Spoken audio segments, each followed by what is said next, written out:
It's Rich again, Virgin Galactic launch. I'm just wondering, on your LAX one, are you seeing a podium, not a podium, but like a stage with 4 seats, grey seats? That's what we use to control the camera. Yeah,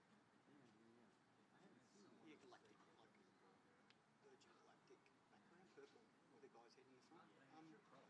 This is going to be a press conference with pilots, sorry, the astronauts from this flight this morning. Can you call it maybe?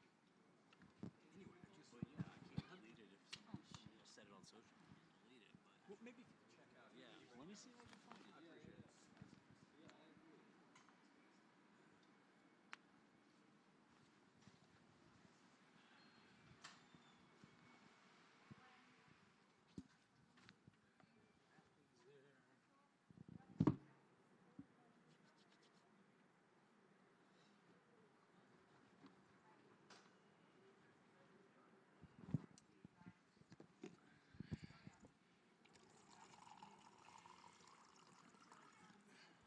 Pardon me?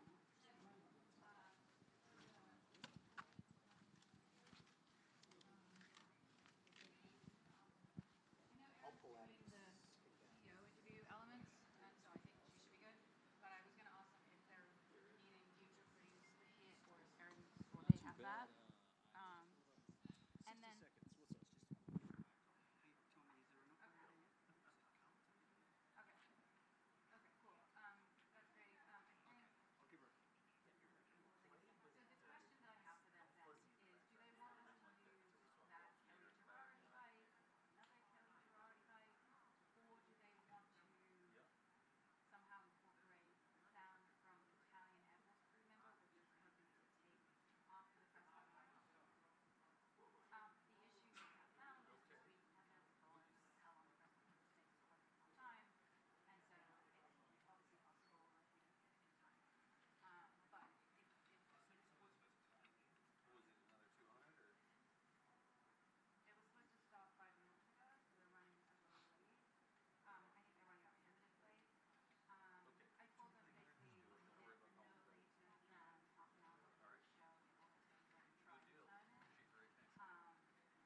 minutes ago, so they're running a little late. I think they're running a tentative late. I told them basically no later than half an hour before the show in order to be ready to try and time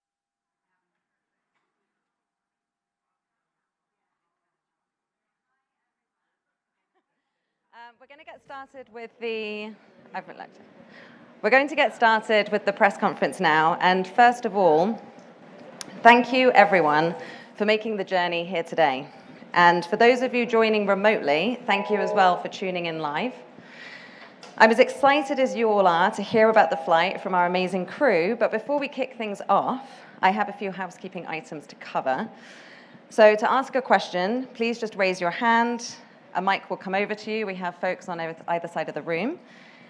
And please just state your name, publication, and then your question. Unfortunately, we aren't able to take questions in remotely. However, we did get a few questions that were pre-submitted, and I will be able to ask them during the conference. We're going to try and get through as many questions as possible, but if we don't get to your question, please come and find either myself or one of the team, and we'll be very happy to help afterwards. And then lastly, we have already distributed the press release, which hopefully you have all received, but please keep checking back on the press FTP because we'll be putting up more of the amazing footage from today's flight and more images as the day goes on, so please do keep checking. But now, I think we should hear about the flight. So, as you all know, today's flight represented a number of milestones. It was Virgin Galactic's first commercial flight and second space flight in 2 months. It was also the first dedicated commercial research mission, and today also marks Italy's first commercial suborbital research spaceflight. So we're really happy about all of that, but also I would be remiss not to say we're also so happy to be doing this and launching commercial service right here in New Mexico for the launch of our commercial space flights. This is a milestone that we share with every single person in this state. And we're also incredibly happy to have welcomed Italy into our home and to fly this inspirational crew from the Italian Air Force and the National Research Council on our first commercial spaceflight. So on board today's flight, the crew conducted a series of suborbital science experiments with over a dozen payloads, to be specific. And here to talk to you all about that and to answer your questions, we have our fantastic Italian crew. So I will ask each of them to come out one by one. First up, we have Colonel Voltavilide of the Italian Air Force. He was the Virtute 1 mission commander. This spaceflight was also part of his astronaut training for a future orbital space mission to the ISS. Thank you for joining us. This one. So next up, we have Lieutenant Colonel Angelo Landolfi. He was conducting tests on board to measure cognitive performance in microgravity and to investigate how certain liquids and solids mix in microgravity. So Angelo, would you please join us? And you're here. And then last of all, we have Pantaleone Carlucci from the National Research Council of Italy, who served as a flight engineer and a payload specialist. I'd like to go over here. Okay, so I know we've only got a short time today, so if you have questions for Virgin Galactic specifically, please come and find me or one of the team afterwards, and we'll be able to do that either with an interview, we can help out. But in this short time, if we could keep all questions focused for this amazing crew, that would be much appreciated. But to kick things off, I will take the first question, which is, how was your space flight? Well, the space flight was much better than expected. It was a beautiful ride. It was actually very beautiful since the very beginning. Even climbing up with the Eve next to us. I mean, we were attached to the Eve, but seeing this other plane flying with us was a very, very interesting, amazing. And then the drop on all the climb up was a very interesting experience. Again, you can be told about during the training which kind of experiences you may have, but in the end, when it's your body and your senses feeling, it's completely different. Then the microgravity went actually very fast, but we did all the experiments that we were supposed to run, and we also had the opportunity to look outside and really enjoy the beauty of the view outside. So actually, we worked pretty well, all in timing. The re-entry was very interesting, so I have to say that it's been an unforgettable experience, definitely. Thanks, Volta. Angelo, how was the space flight for you? Also for me, it was a fantastic experience. Being on board as a physician, conduct directly the medical experiments and the scientific activity, I think that for a medical doctor is the best work. So I think that now is time to study, to review all the results of the experiments and analyze how we have worked during the flight. Thank you, and over to you, Leo. Also for me, it's an incredible experience.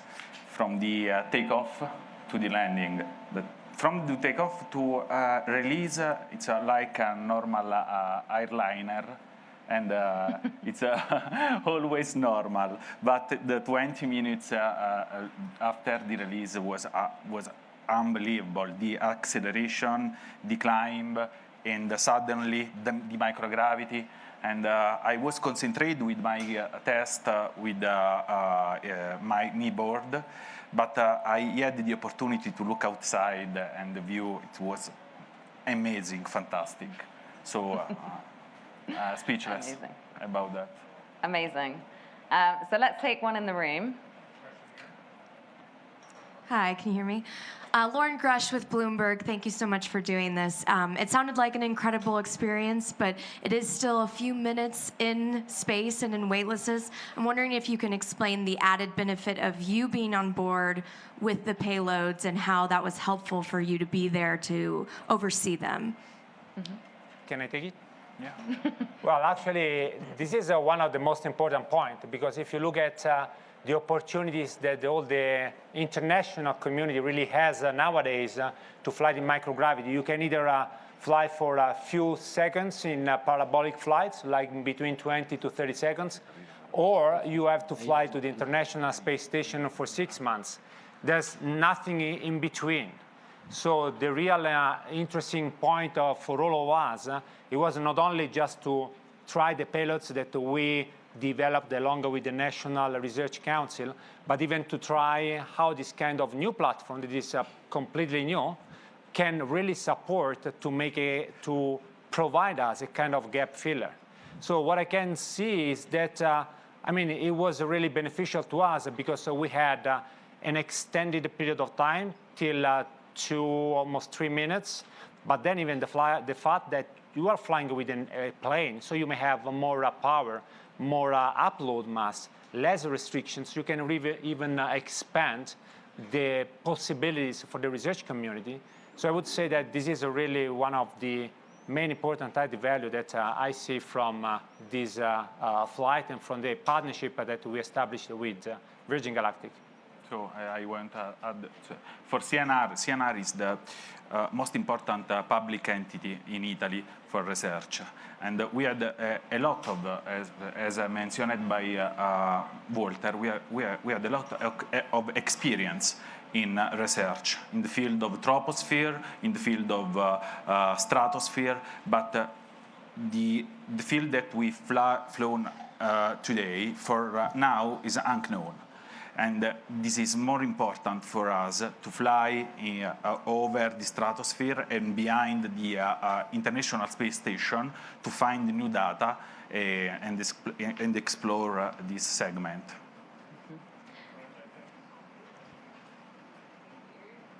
Hi, I'm Lauren from Channel 9 in Australia. I would just love for you to describe to me, what is that moment like when you are looking back at Earth? Because it's something very few people experience. I think that was all. Well, in my case, I mean, we had a kind of slightly different sequence of events that we were supposed to stick with. So in my case, right after the clear to unstrap from our pilots, I had to fly in the aft to activate our payloads and to check some of them if they're working properly. So in the moment in which we were approaching the apogee, we were instructed, we were advised to look outside. And actually, it was one of the best part of the training, because I remember that, and looking outside at the Earth tilting and seeing the difference between the black of the space, the sky, and the Earth beneath. It was really, really the best moment, personally, as a feeling over the flight.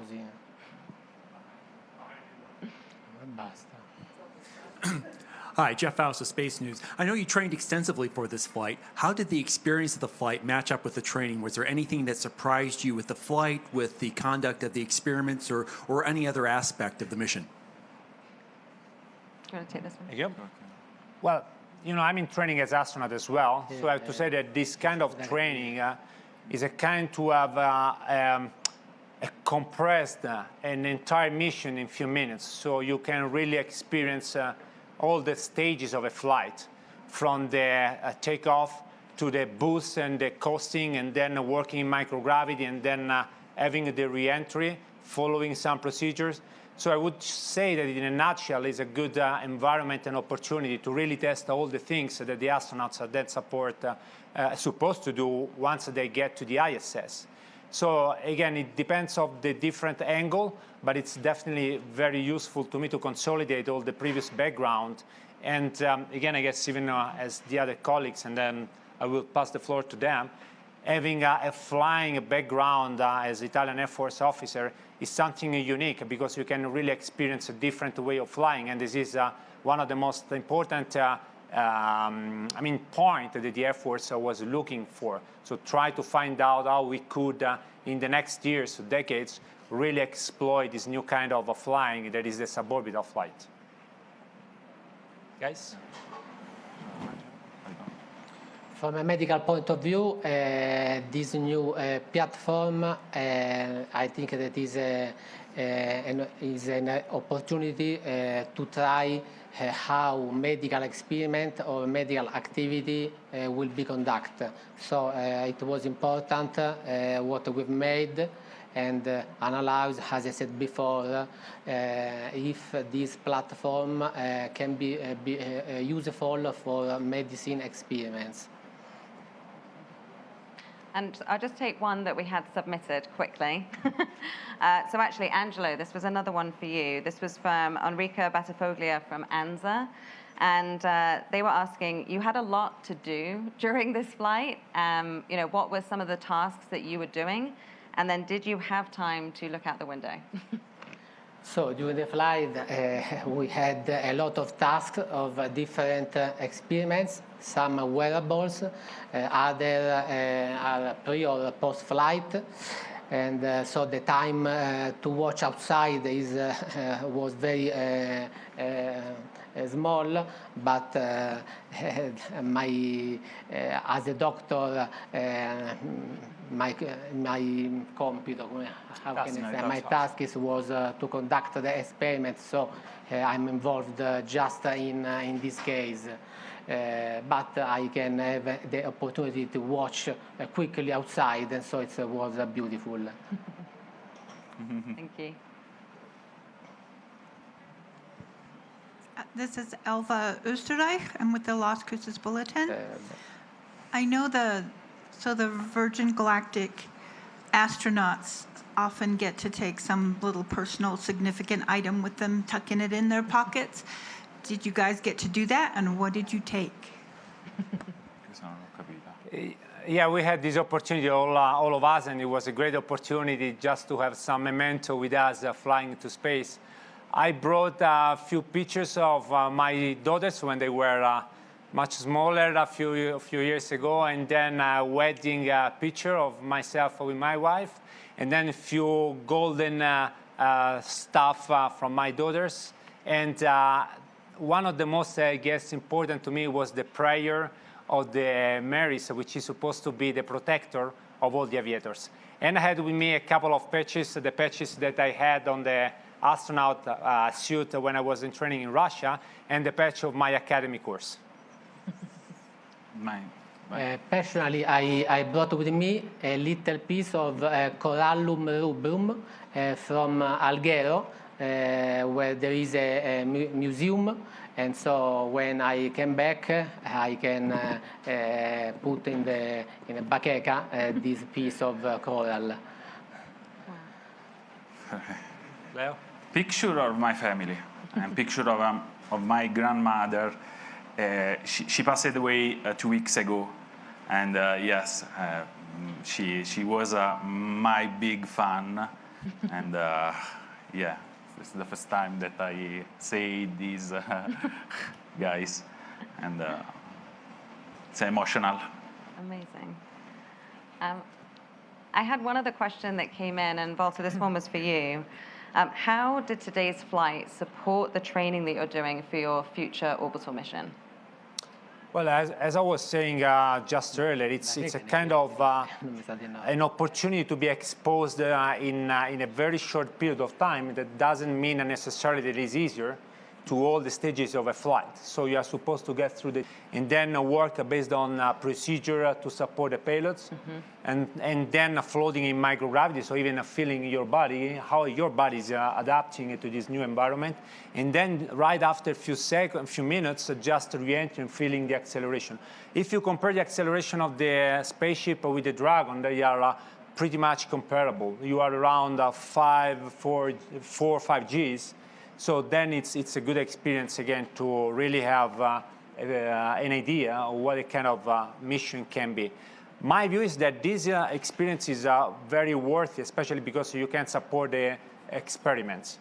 So you're not just, doing a physical experience by yourself, but you are at the same time focused on a set of experiments provided by the community. And this is another mindset, important task that you have to bring to yourself and make yours to be as much as more effective into space. Wow.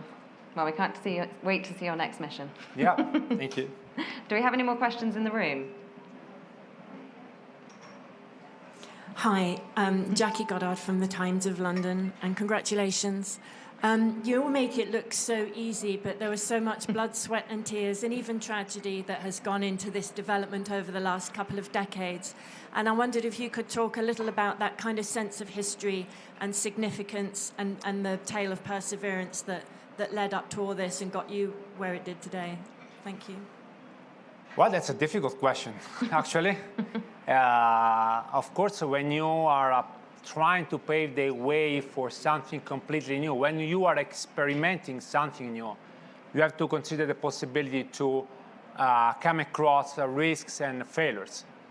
These kind of failures are an essential part of the development. This is something that we used to know and experience even in the Air Force, in the Italian Air Force, and I have some colleagues of mine behind that. And we have a flight test center. So anytime that you are flying and you are testing and proving something that is really at the edge of the technology, you go through some risk. The point is to face these risks in a controlled way, to be prepared to face any situation as much as you can. So the training, the planning, and again, all the assessment that we can do on the ground before flying, it's an essential part to minimize, but you can nullify the risk. And if you look at back of the history, this is what happened in the space flight history. We went through the Soyuz failures and accident, the shuttle accident, and other ones. It's something that we have to consider. I wouldn't say that it's inevitable, but it's a part of our development. It's a part of our nature of exploring. So I would say this is to be professional astronauts, to be professionals in general in whatever we are doing, is a part of our mindset to minimize and handle with the risk. Kevin Robinson, business reporter with the Albuquerque Journal. You were going to wear a new prototype spacesuit that monitors different things on your body. Could you describe a bit more the suit and how it worked and so forth? Sure, and actually I'm very proud to dress this suit. It's been a kind of combination of different fields. So the people, and they are over here in the room, so please engage with them and they can provide even more details compared with the ones that I can give you. They come from the automotive, and the idea was to put together automotive technology, high sport technology, and fashion technology.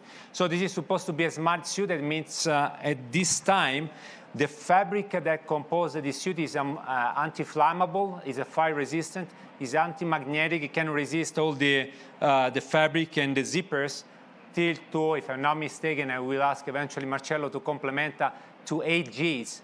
So this is completely different, and it's completely, you can sweat, but don't get the sweat on your body. And at the same time, the suit that I have the t-shirt behind is the one with the sensors. So now the challenge that I propose them is to integrate these two pieces. So we are going to develop the spaceflight suit in second version that is supposed to have the sensors integrated into the fabric of the suit.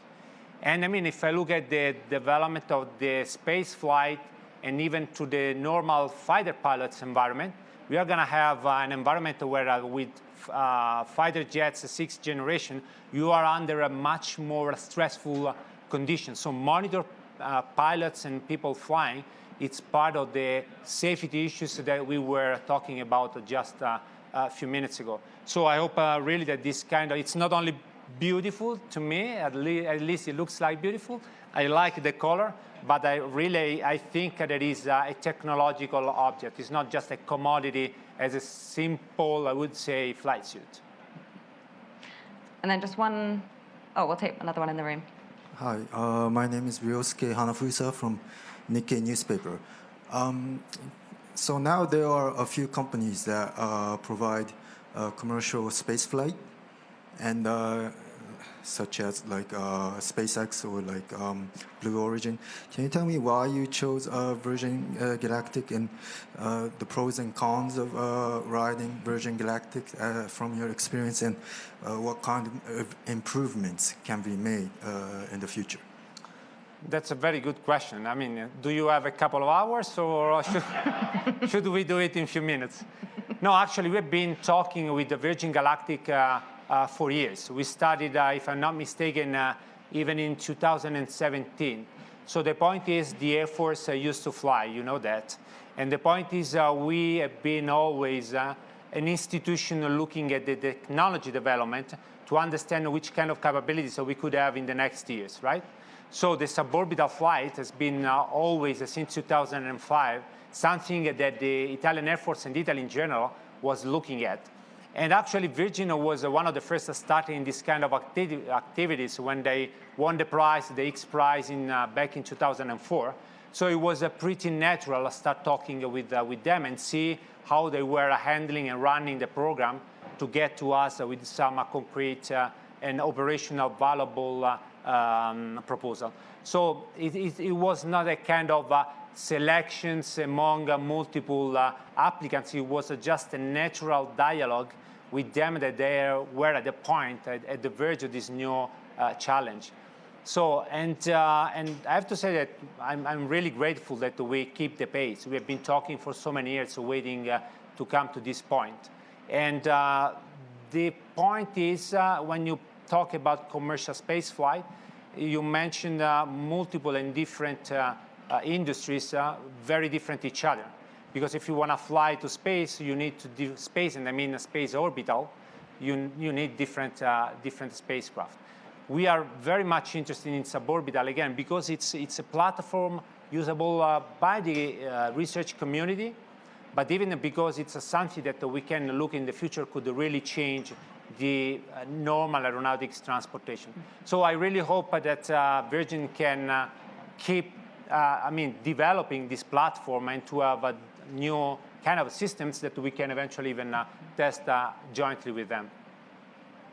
Fantastic. So I do have a couple of other questions that were pre-submitted. So actually, first one for you, Leo. This came in from Laura Donanici from Guida Biaggi. And this was around, what are some of the expected results from the experiments that you were doing today? And how soon will you be able to analyze and get data from what you did today? We had 13 experiments on board. Some in drag, some I think I still have in my suit. So we take some weeks or months to analyze data, and we have our colleague here that are working on now downloading the data. And we expect it to have a result in the next few weeks. Amazing. That's so fast. Weeks, months. Depends. Weeks, months. It depends about the experiments. Yeah, that's really exciting. Mm-hmm. And so the last one was, what does this really mean for Italy, like this mission? Well, actually, it means a lot. It means a lot because today we fly together as a National Research Council and Italian Air Force, and both of these institutions just this year celebrate 100 years.